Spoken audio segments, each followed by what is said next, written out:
أعوذ بالله من الشيطان الرجيم بسم الله الرحمن الرحيم رب زدني علما اللهم نبئني بحقيقة الأشياء إلهكم إله واحد لا إله إلا هو الرحمن الرحيم لا حول ولا قوة إلا بالله۔ السلام علیکم۔ اس فانی دنیا میں جو چیز یا کام سب سے مشکل ہے وہ ہے حقیقتی تلاش۔ دنیا کا کوئی مسئلہ ہو، خواہ معاشی ہو یا سماجی، گھر سے تعلق رکھتا ہو یا معاشرہ سے، ان میں صحت بھی شامل ہے۔ علاج میں دو چیزوں کی بڑی اہمیت ہے، تشخیص اور تجویز۔ تشخیص کیا ہے؟ حقیقت مرض کی تلاش۔ جب آپ نے مرض یا مسائل کی حقیقت یا جڑ تلاش کر لی، اصل مسئلہ تو حل ہو گیا۔ پھر ایک ہی چیز باقی رہ گئی، ٹارگٹ کو آپ نے صحیح متعین کر لیا۔ اب وہ اقدامات جن سے اس ٹارگٹ کو ہٹ کیا جا سکے۔ دوسرا کام بہت آسان ہے اور ٹارگٹ متعین کرنا بہت مشکل کام ہے۔ اس کے لیے وسیع علم اور تجربہ کی ضرورت ہوتی ہے جو فی زمانہ ناپید ہے۔ اس قرآن پر زندہ رہنے کے لیے دو چیزوں کی بڑی اہمیت ہے، آگ اور پانی۔ ان کے بغیر زندگی کا تصور ہی ناممکن ہے۔ لیکن یہ بھی حقیقت ہے، دنیا میں سالانہ جتنا نقصان یہ دونوں چیزیں کرتی ہیں، کوئی اور چیز نہیں کرتی۔ انت گنت زندگیاں، ہنستے بستے گھر، بیش بہا املاک اور اموال دیکھتے ہی دیکھتے آنکھوں کے سامنے تباہ و برباد ہو جاتے ہیں۔ جب ہمیں آگ بجھانے کی باقاعدہ تربیت دی گئی تو بتایا گیا آگ کا ایندھن ٹھوس بھی ہو سکتا ہے، مائع بھی اور گیس کی شکل میں بھی ہو سکتا ہے۔ آگ بجھانے کے بھی 3 طریقے بتائے گئے، آگ کو ٹھنڈا کر دیں، آگ کو ڈھانپ دیں یا آگ کا ایندھن آگ سے دور کر کے اسے بھوکی مار دیں۔ اس وقت جب یہ ٹریننگ دی جا رہی تھی، ہمارے پاس حواس خمسہ ظاہری تھے، حواس باطنی موجود نہ تھے۔ بصیرت کی آنکھ کھلی نہیں تھی، معلوم ہی نہیں تھا۔ حواس 5 نہیں ہوتے، 6 ہوتے ہیں۔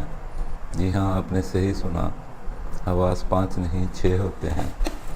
اس وقت ہم بھی باتوں کے ظاہری مطلب میں الجھ جاتے تھے، لفظوں اور باتوں کے پیچھے چھپی حقیقت تک پہنچنے کا ہنر ابھی نہیں سیکھا تھا۔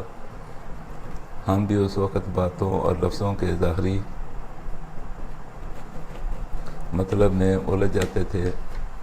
جیسے جیسے علم وسیع ہوتا گیا، بصیرت کی آنکھ کھلتی گئی، چیزوں کی حقیقت بھی سامنے آتی گئی۔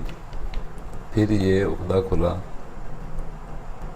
کہ حقیقت تک پہنچنے کے لیے وسیع تناظر سے ہم بڑا کینوس، جسے ہم بڑا کینوس کہہ سکتے ہیں، اور تطبیق کا فن جاننا بہت ضروری ہے۔ اس طرح سمجھیں ہم تشخیص ایک بہت بڑی تشخیص کی مانند ہے۔ اس طرح سمجھیں علم تشخیص ایک بہت بڑی تصویر کی مانند ہے جس میں بہت سی چھوٹی چھوٹی تصویریں شامل ہیں۔ ہر چھوٹی تصویر اپنی جگہ پر مکمل ہے، لیکن پوری تصویر دیکھنے پر بہت سی انکہی چیزیں بھی خود ہی سمجھ میں آ جاتی ہیں۔ مثلاً ایک لینڈسکیپ ہے، ہوا میں پرندے پرواز کر رہے ہیں، ایک پگڈنڈی پر کچھ لوگ چلے جا رہے ہیں، کاشتکار چارہ اپنے ریڑے پر لاد کر لے جا رہا ہے، بچے کھیل رہے ہیں اور افق میں پہاڑ نظر آ رہے ہیں، ندی بہہ رہی ہے، کھیتوں میں فصلیں لہلہا رہی ہیں، چرواہا اپنی بھیڑ بکریوں کو ہانکتا ہوا۔ تصویر کا ہر چیز، ہر جز اپنی جگہ پر مکمل ہے، لیکن تصویر کا عمومی تاثر ایک دیہاتی رہن سہن کو ظاہر کر رہا ہے۔ تشخیص کو سمجھنے کے لیے آپ یہ بھی سوچ سکتے ہیں، ایک پزل ہے جس میں ایک بڑی تصویر مختلف ٹکڑوں میں بٹی ہوئی ہے۔ آپ نے ان ٹکڑوں کو اس صحیح ترتیب سے جوڑنا ہے تاکہ تصویر مکمل ہو جائے۔ پزل کا ہر ٹکڑا اپنی صحیح جگہ پر فٹ بیٹھے گا تو ہی تصویر مکمل ہوگی۔ تطبیق کے فن کو سمجھنے کے لیے اس بادشاہ کی مثال کو ذہن میں لائیں جو پیر در پیر شکست کھانے کے بعد کسی غار میں چھپا بیٹھا تھا۔ اس نے دیکھا ایک چیونٹی اپنے وزن سے بڑا اناج کا دانہ لے کر چڑھائی چڑھنے کی کوشش کر رہی ہے۔ ہر بار اناج کا وہ دانہ پھسل کر نیچے آ جاتا ہے۔ چیونٹی بار بار کوشش کرتی رہی اور آخرکار کامیاب ہو گئی۔ بادشاہ نے سوچا بار بار کوشش سے یہ چیونٹی کامیاب ہو سکتی ہے تو میں کیوں نہیں؟ اس عمل کو عمل تطبیق کہتے ہیں۔ بادشاہ نے اپنی ذات کو چیونٹی کی جگہ رکھ کر سوچا۔ چیونٹی اناج کے دانے کو چڑھائی پر لے جانا چاہتی تھی۔ بادشاہ دشمن کی فوج کو شکست دینا چاہتا تھا۔ دونوں کاموں میں کوئی مماثلت نہیں تھی، لیکن ایک مماثلت ضرور تھی۔ اگر کامیاب ہونا ہے تو حوصلہ نہیں ہارنا۔ ایک غیر متعلق چیز یا عمل کو دیکھ کر یا سن کر اپنے مسئلے کا حل پا لینا، اسے ہی عمل تطبیق کہتے ہیں۔ زندگی میں بہت سے عوامل وقوع پذیر ہو رہے ہوتے ہیں۔